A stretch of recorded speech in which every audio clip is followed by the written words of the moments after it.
Greetings, citizens of the unified sectors.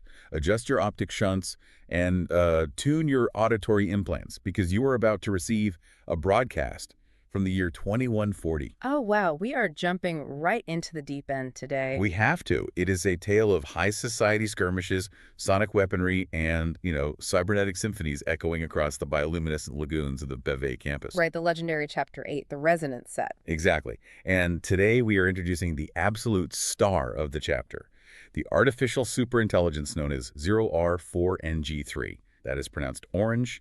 She is the peerless double bassist for R41 MB0W. The 6-android girl band. Yeah, the band that basically manages the entire Bavet campus. And hey, a quick transmission note for you intrepid listeners out there.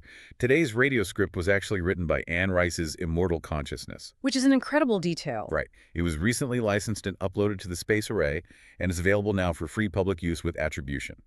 So if you want to tap directly into the source data, links to the original serial on Royal Road are down in the description below. Highly recommend checking those out. Definitely.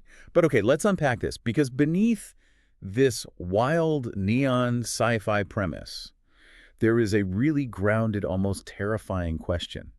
What actually happens when an AI decides to weaponize a dinner party's real-time biometric data to just completely destroy a bully? It's such a heavy question, and I think that's why this particular deep dive is so compelling, because despite the high-concept sci-fi wrapper, the androids and the space arrays, the core of what we're examining today is remarkably human. Yeah, it really is. It's a profoundly beautiful, almost surgical exploration of social dynamics. Beneath all the cybernetics, this is fundamentally about emotional suppression. And passive-aggressive warfare at a dinner table. Exactly. And most importantly, it explores the literal biophysics of music. How sound can physically be used to dismantle the human ego. Which is wild to think about. We are talking about a tense, high-stakes dinner at a restaurant called 34T. You have a husband who has fundamentally altered his own psychological baseline in a single afternoon. Right, Vible. And you have a corporate rival attempting this calculated, very public social killshot. And hovering over all of this tension, you have this band, R41NB0W, essentially acting as the room's central nervous system. Which brings us right back to the husband Vible. Yeah. Because he really is the catalyst for the entire chain of events. You can't understand the explosion at this table unless you understand who he has been up until this exact moment. So who was he? Well, for the past 12 months, his psychological posture has been one of extreme, almost athletic submission. He is the guy who always arrives early. He sits exactly where he is expected to sit. He only speaks when spoken to, right? Yes. He has taken on a role that the text explicitly describes as structural rather than decorative. He absorbs the specific social friction of being married to a high-powered executive, Shener. He holds the bottom end so that she can fly. I love that phrasing so much. He is literally the bass player of the marriage. He really is. If you think about a band, the lead guitarist gets the spotlight, the solos, the glory. But if the bass player drops the rhythm, the entire song just collapses. Vible has been holding down that progression. Just carrying all that anticipatory stress. Exactly, waiting for the next social slight so he can absorb it and keep his wife's progression moving smoothly. And the brilliant irony here is that our narrator, the ASI Android 0R4NG3, is the actual bass player of the band. Right, she's up on stage with her SLB 300 double bass. And she instantly recognizes this structural quality in Vible, because it perfectly mirrors her exact functional purpose in the universe. It is a fascinating moment of cross-entity recognition. The artificial intelligence understands the human perfectly because they both serve the exact same load-bearing function in their respective ensemble. But tonight is different. Oh, very different. The critical shift, the reason this night goes entirely off the rails, is that tonight, Vible is not playing his usual part. He arrives late, his hair is messy. He is visibly flushed. Warm from going down a slide, of all things. And most importantly, he simply does not care that he has breached protocol. He threw himself down a slide. Let's just pause on that for a second, because I really want to ask you about the psychology here. Here's a guy who has spent a year being hyper-vigilant, absorbing insults at these awful corporate dinners. A total sponge for anxiety. Right. And he loses track of time because he is, quote, too occupied with being alive. He goes down a massive slide made of vitrified silica, and it completely rewires him. How does throwing your body down a tube actually dismantle that level of ingrained social anxiety? It comes down to a radical, almost violent disruption of adult rigidity. Think about adult life, especially in high-stress, image-conscious environments. Our bodies actually hold our social anxieties. With contention in our shoulders. Tension in our shoulders, shallow breathing, carefully controlling our facial expressions. That is rigidity. For adults, physical play is often viewed as a waste of time, or even a liability. Something undignified. Exactly. But neurologically and developmentally, physical play, especially play that involves gravity and acceleration, like a slide, acts as a hard reset for the nervous system. Because you can't be worried about a spreadsheet or, like, a dinner reservation when gravity's pulling you down a tube at 30 miles an hour. You physically cannot. When you undergo that kind of sheer kinetic experience, your brain is forced out of the prefrontal cortex. That's where all that anxious, hypervigilant planning happens. It drops you straight into your sensory butter. Exactly. And you mentioned the vitrified silica earlier. That's a really important detail. Vitrified silica is essentially a hyper-pure glass-like material. It is virtually frictionless. So he is literally sliding with zero resistance. Perfectly smooth. Metaphorically and literally, he is outrunning his own tension. He leaves his anxiety behind in that tube. He breaks his 12-month routine of suffering and alters his internal frequency. So he walks into this restaurant operating on a completely different wavelength, which makes him a massive wild card. And speaking of the restaurant, 34T isn't just a backdrop here. No, not at all. The environment itself feels like an active participant. It's the domain of the Android PLU3, and the architecture's just stunning. You've got this vaulted canopy made of compressed Hevea fiber, reclaimed teak, Beautiful materials. and most importantly, you have this polished blue Laterite floor. The narrative calls this floor a constant and patient reminder of what everything was made of, a deep material truth. Yeah. I need you to break this down for me. Why is a floor, specifically a Laterite floor, so crucial to the psychological warfare that is brewing at this table? Well, it comes down to how physical spaces dictate and constrain human behavior. The superintelligence that designed this room built it for absolute authenticity. Okay, how so? Let's look at the materials. Laterite is a highly weathered, iron-rich soil type. It's what ancient temples in tropical regions are often built upon. It's dense, it is ancient, and it is heavy. So it's grounding them. Literally. Exactly. By polishing it and making it the literal foundation of a high-end restaurant, the space is aggressively anchoring its inhabitants to reality. It's a space that absorbs everything on its own terms. It naturally resists artificiality. Passively, but completely. Then you have the Hevea fiber ceiling rubber wood, which has very specific acoustic properties we will get into later. But psychologically, the room is demanding truth. It is demanding weight and substance. While the humans are playing petty games. Precisely. The humans sitting at Vible and Shener's table are preparing to deal entirely in falsehoods, veiled insults, and weightless, petty social games. The architecture is a massive, silent judgment on the people inside it. That is the perfect setup for the collision we're about to witness. Because the humans at that table are absolutely dealing in falsehoods. Let's look at the mechanics of a microaggression. A classic power play. Right, because I know everyone listening to this has experienced this exact dynamic at a family gathering or a workplace meeting. We have Dara Mays. He is Shener's division director.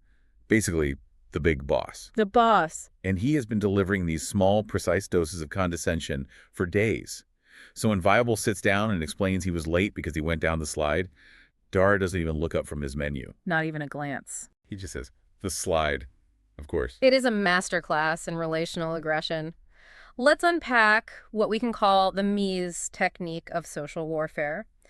Dara is using a deliberate, highly calculated lack of eye contact. Which is so infuriating. It is. Eye contact is a form of social currency. It implies the target exists, has value, and is worth engaging with. By refusing to look up, Dara is communicating profound disrespect. He's asserting his higher status. Right. But he does it without ever raising his voice or using a profane word. Which gives him an out. If Vible were to get mad, Dara could just say, "What? I was just reading the menu." Complete plausible deniability. It's totally deniable. And his wife, Shremom, is sitting right there acting as his tactical wingman. She adjusts her napkin with this small smile aimed at absolutely no one in particular. That smile is a weapon. I literally felt a chill reading this because it's described as the smile of a woman who knows the most effective cruelty is the cruelty that cannot be directly accused. Plausible deniability is the absolute strongest shield of the social bully. It allows them to inflict emotional paper cuts while maintaining a veneer of perfect politeness. They are weaponizing the social contract. Because everyone has to behave at a nice dinner. Exactly. The unspoken rule is that we must all maintain decorum. Shwemam and Dara are relying on that decorum to paralyze Vible. They expect him to act as the sponge, which he has done for a year. Just absorb it and move on. They expect him to absorb the insult smoothly, the way water wears down a river stone. But here's where it gets really interesting. Because of the slide, the acoustics of Vible's interior have completely changed. He doesn't absorb the hit, and he doesn't get angry either. He just deflects it. Effortlessly. Yeah. Without any heat, without worrying about embarrassing his wife in front of her boss, he just says, clearly it's the best thing I've done in 3 years. And notice what happens immediately after he says that. Darmias actually looks up. He breaks his own role. He does. That detail tells you everything you need to know about the power dynamic. The bully expects the target to flinch or cower. When they encounter a target who absorbs absolutely nothing And projects total comfort instead. it is incredibly destabilizing. It's like throwing a punch with all your might and hitting water. You just end up pulling a muscle and falling off balance. You look ridiculous. Vible refuses to play the game, and suddenly Dara doesn't know what the rules are anymore. Precisely. Vible has stepped off the battlefield. Yeah. But nature abhors a vacuum, and so does social tension. It doesn't just go away. No, the tension doesn't dissipate, it just regroups. We get a brief pause, another table raises their glasses for a toast. There is a temporary diplomatic truce in the room. Shener even squeezes his hand. Yes, she squeezes Vible's hand under the table, which is this beautifully complex gesture. It's a question, it's a warning, it's gratitude. But as soon as the glasses come down, Sreeman Mies decides to escalate. She goes for the social kill shot. She really does. She drops a bomb. And she pitches it so perfectly. She uses the volume of a private, intimate confidence, but she releases it at the volume of a public announcement. Making sure the surrounding tables hear her. Absolutely sure. She says, you must be so relieved he finally found something to occupy himself. It's devastating because it attacks on multiple fronts. It infantilizes Vible, suggesting he is a toddler who needs to be occupied. Oh, that's such a good point. It insults Shener, implying her husband is a burden she must manage. And it broadcasts this manufactured pity to strangers. The entire room goes entirely still. A server literally freezes mid-stride. Sreeman has ripped up the social contract. But Shener's reaction is magnificent. It is cold and precise. She sets her glass down, very slowly. She strips away every single ounce of that fake social lubrication. She turns and stares directly at Sreeman. She provides the exact eye contact that Dara refused to give earlier. Unblinking presence. Her attention is so focused, so absolute, that Sreeman's little deniable smile just falters and collapses. Shener takes total command of the physical space between them. Sreeman was hiding behind ambiguity. Shener completely removes the ambiguity. And then she delivers exactly 9 words, at the exact same volume Sreeman used. She says, I'm relieved every day. He is exceptional company. Boom. Boom. The silence that follows isn't just quiet, it has a physical quality. It's described as a change in the room's air pressure. Dara actually pushes his chair back 3 centimeters. Visceral discomfort expressed through furniture. Exactly. Now, I want to ask you about this because it's a brilliant moment. By stepping in with such lethal precision, is Shener just throwing herself in front of a bullet for her husband, or is she asserting her own dominance over Sreeman? Or is she realizing that Vible doesn't actually need her to manage the room for him anymore?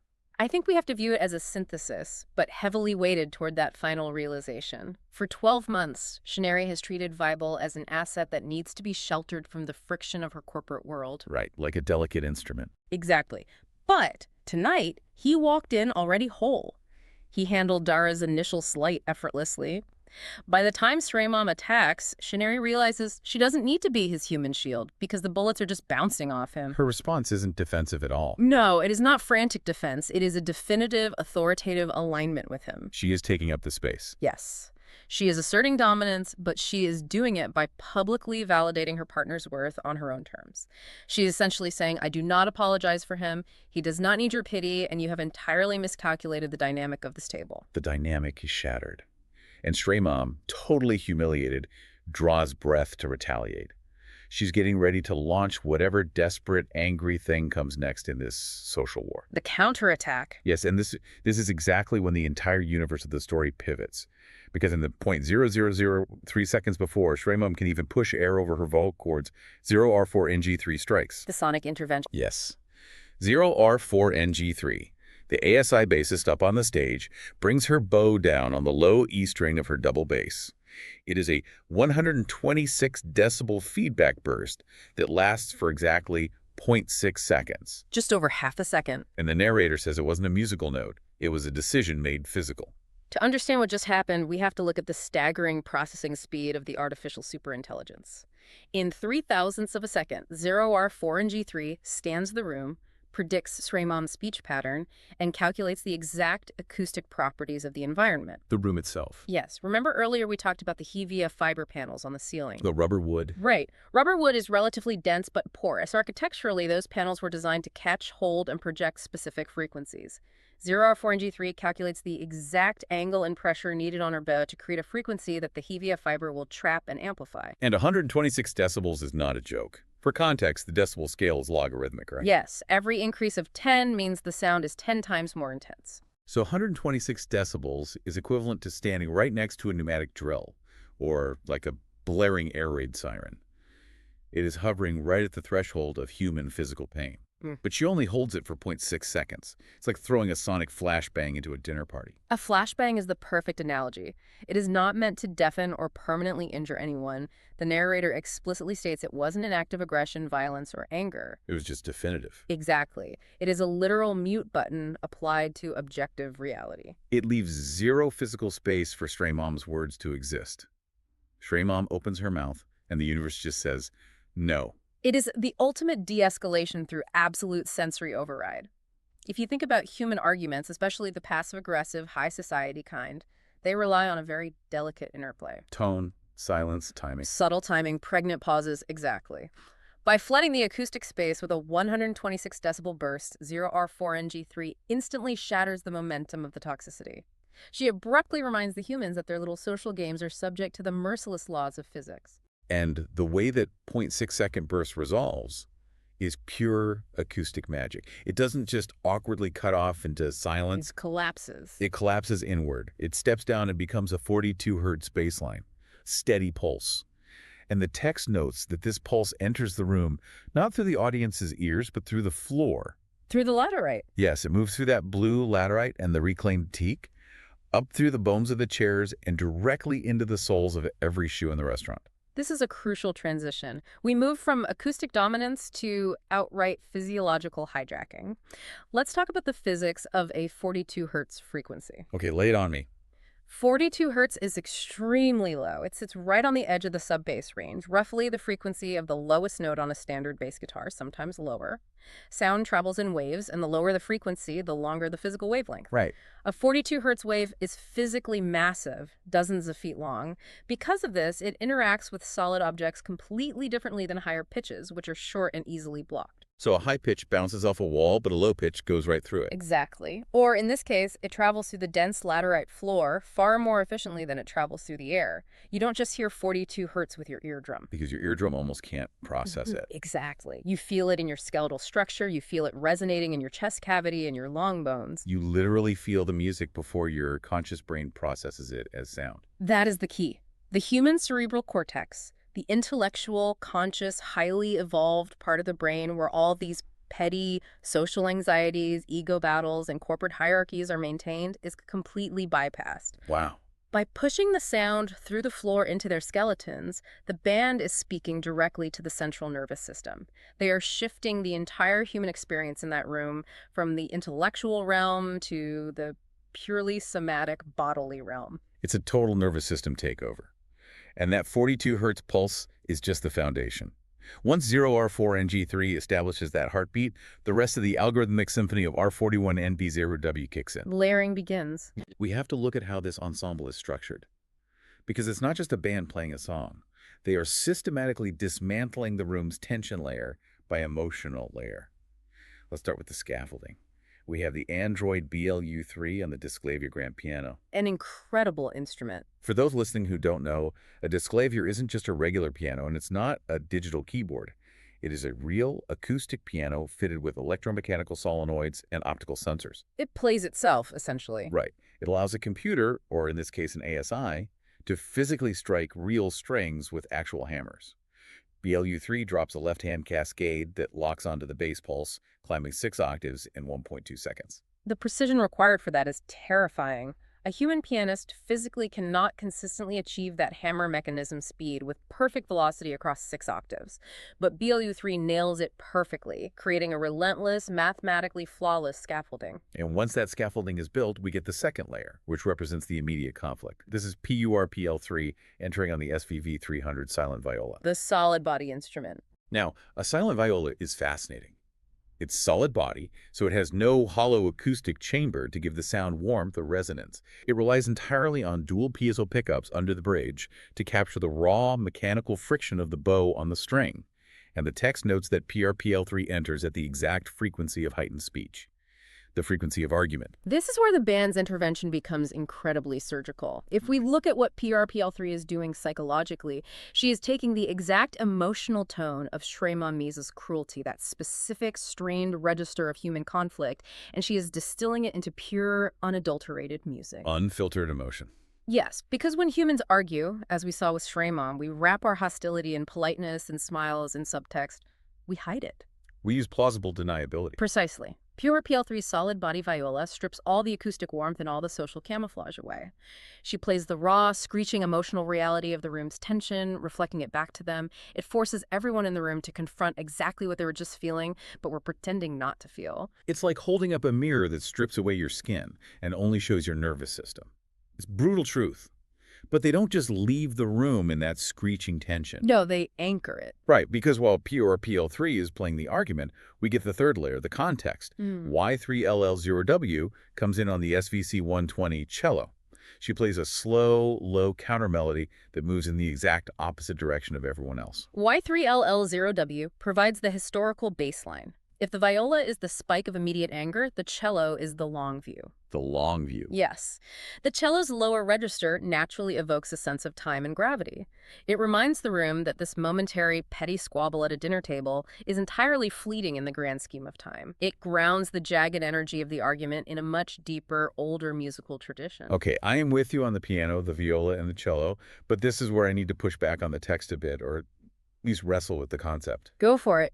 Because then we get the fourth layer, which is the environment. We have the Android GR33N on the 4B4KU5 interface. The narrator says GR33N isn't playing melody or rhythm at all. She is performing a process called sonification. Right. She is literally translating the living data of the campus into audible music in real time. We are talking about the aggregate signal density of the rubber tree root networks outside, the thermal fluctuations of the bioluminescent lagoons, the ambient frequency of the laterite earth. It is a massive environmental data dump. Right. But here's my pushback. Is this actually art? Is this music, or is it just a gimmick? If a band is literally playing a spreadsheet of lagoon temperatures and the breathing rates of trees, how on earth does that translate into a human emotional experience? How is that not just random noise? It is a brilliant question, and it strikes at the heart of what art might look like in an age of hyperconnectivity. You are right to question it because random data is just noise. Yeah. But within the processing power of a superintelligence, it transcends mere data dumping because of how the AI maps that data onto musical parameters. Sonification isn't just playing raw numbers. It's assigning those numbers to pitch, velocity, and timbre. So the rising heat of the lagoon becomes like a swelling crescendo. Exactly. And the reason this creates an emotional experience is because it provides radical perspective. Humans suffer from a profound evolutionary solipsism. Meaning we think we are the center of everything. Right. We are biologically wired to think that our immediate social drama, who insulted whom at dinner, is the center of the universe. By weaving the vast, complex breathing ecosystem of the entire Bavet campus into the sonic landscape, GR33N is forcibly expanding the listener's awareness. Oh, wow. She is pulling their perspective out of the restaurant, out into the trees, out into the lagoon, and into the earth itself. The music says, listen to the incomprehensible magnitude of the world happening around you while you squabble over a corporate promotion. It shrinks the ego by expanding the horizon. Yes. It translates to an emotional experience by inducing awe. Awe is the psychological state where we feel small in the presence of something vast, and awe naturally dissolves petty anxieties. Okay, that makes perfect sense. Its music is forced perspective.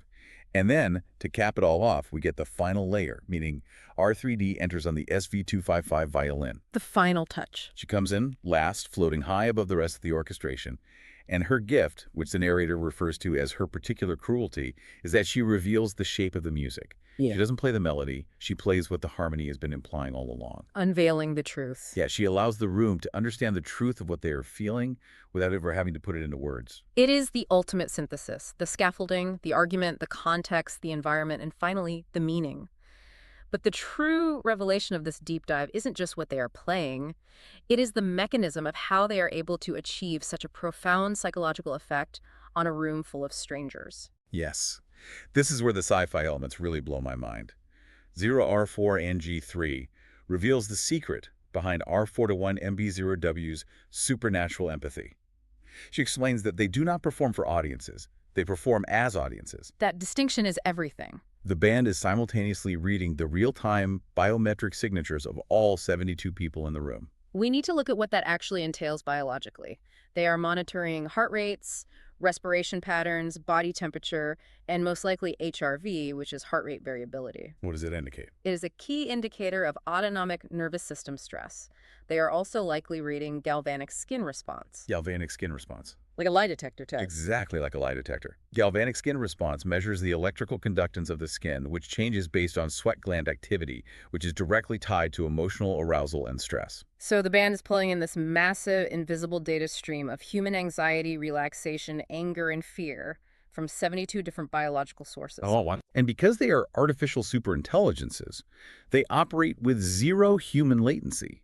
They aren't guessing how the crowd feels. They construct in real time the exact acoustic frequencies and harmonies that the aggregate of those 72 biological signatures literally requires to achieve homeostasis. It is a profound, almost terrifying inversion of the traditional artistic paradigm. If you think about human art, it is almost always a vector of an artist projecting their feelings, their ego, and their vision onto an audience. Right, the artist says, here's my pain, listen to it. Yes, the audience sits there and receives the artist's broadcast. But here, the ASI operates as a perfectly reflective, frictionless mirror. They have no human ego to assert. They don't care about their own artistic legacy. They just reflect. They simply absorb the living, sweating, breathing data of the crowd and reflect their collective emotional state back to them at a resolution that human brains couldn't possibly calculate.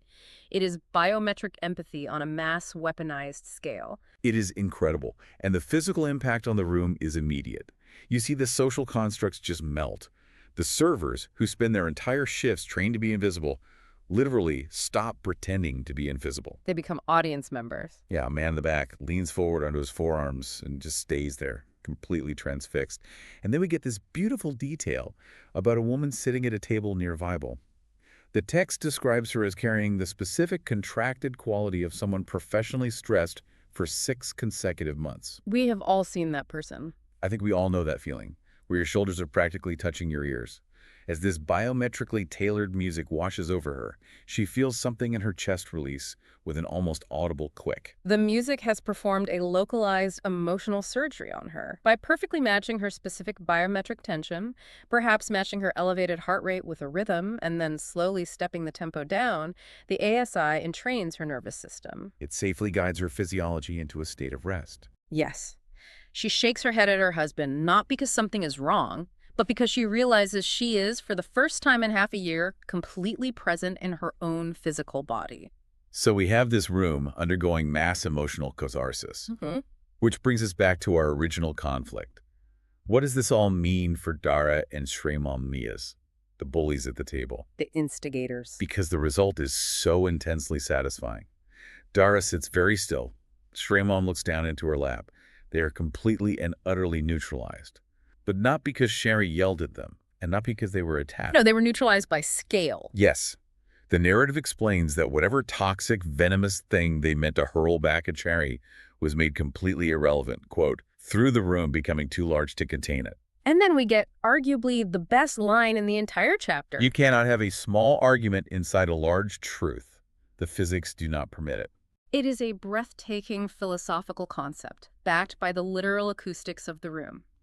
The large truth is the aggregate emotional reality of 72 people, combined with the environmental majesty of the entire campus, which the band has just rendered audible. While Sreymom's petty cruelty requires a tiny box. Exactly. Her deniable smiles and whispered insults require a small, tightly constrained artificial social box to function. It requires everyone to pretend that her little game is the most important thing happening. But the band blows the walls off that box. Once the walls of that social box are blown out by the sheer deafening scale of the biometric symphony, her microaggression simply lacks the oxygen to survive. It becomes absurd. If you are standing at the edge of the Grand Canyon, you don't start arguing about office politics. The scale of the environment makes the argument mathematically impossible to sustain. The physics do not permit it. I'm absolutely going to use that line the next time I want to end an argument. Just hold up my hand and say, I'm sorry. The physics do not permit this small argument. I'm sure that will go over incredibly well for you.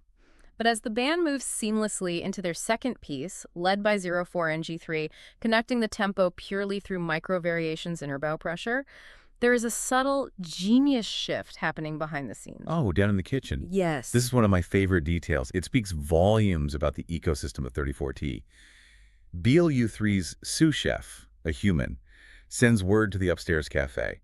He tells them to spin up the late menu for 2100 nachos, burgers, pizza, waffles. Pure comfort food. And 0R4NG3 notes that the kitchen isn't doing this because they are pessimistic about the current ultra-high-end dinner service. They are doing it because of pattern recognition. It highlights the deep institutional knowledge of the human staff who work alongside these ASIs. The kitchen staff recognizes the specific atmospheric shift of what they call a Wednesday set. It's seen this before. They know, through sheer repetition and observation, that the music has just crossed a threshold. It has bypassed the guests' palates and entered their nervous systems.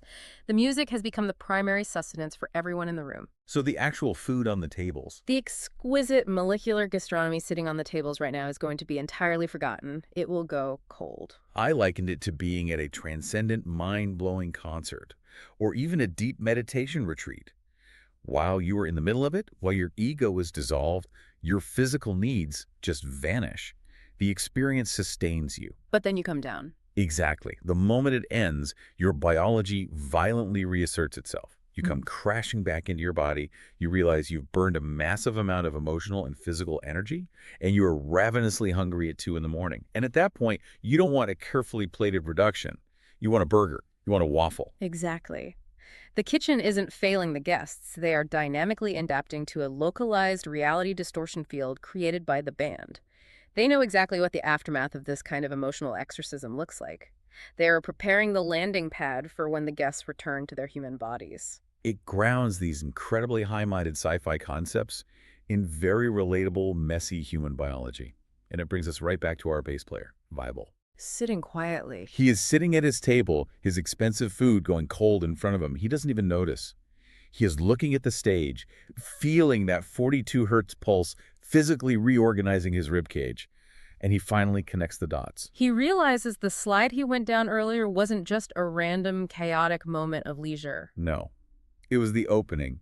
It was the crack in his armor that allowed this entire evening to enter him.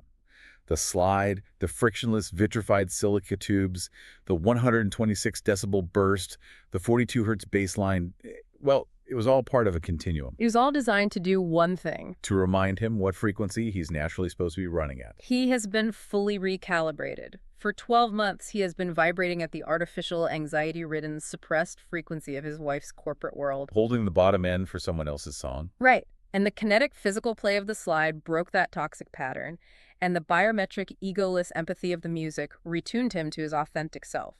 He is no longer just structural, he is resonant. The resonance set. It all comes together perfectly.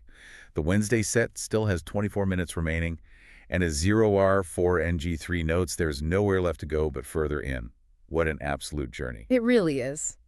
We started with a stifling, passive-aggressive corporate dinner where people were using smiles as weapons and weaponizing silence to assert dominance. And we ended with a transcendent, biometrically driven collective healing, all kicked off by a single 0.6-second bass burst from an artificial superintelligence. It is a phenomenal exploration of how fragile our constructed social hierarchies actually are, and how easily they can be dismantled when we are confronted with the raw, undeniable data of our own shared humanity. Right, the androids didn't teach the humans anything new. No, they merely reflected the humans back to themselves without the noise and interference of ego. And that leads me perfectly to a final thought for you, our listener, to mull over as you navigate your own social battlefields today. This story presents R41NB0W's ability to perfectly read and broadcast our hidden emotional states as a beautiful, healing, awe-inspiring phenomenon. It cured the room of its toxicity. But consider this. If a real-world artificial intelligence could instantly, perfectly strip away all your protective social masks, your polite fictions, and your plausible deniability, and broadcast your rawest, unedited internal truth to everyone in the room with you right now, would it set you free? Or would it destroy the very social fabrics, the little white lies and polite silences that we rely on to survive each other? That is a truly terrifying and beautiful question to leave them with. Something to think about the next time you find yourself holding the bottom end of a quiet room. Thank you so much for joining us on this deep dive into the archives of 2140. As always, a reminder to check the description for the Royal Road links to explore the original serial data for yourself and experience Anne Rice's immortal space array broadcast firsthand. Till next time, keep your frequencies tuned and your optic shunts clear.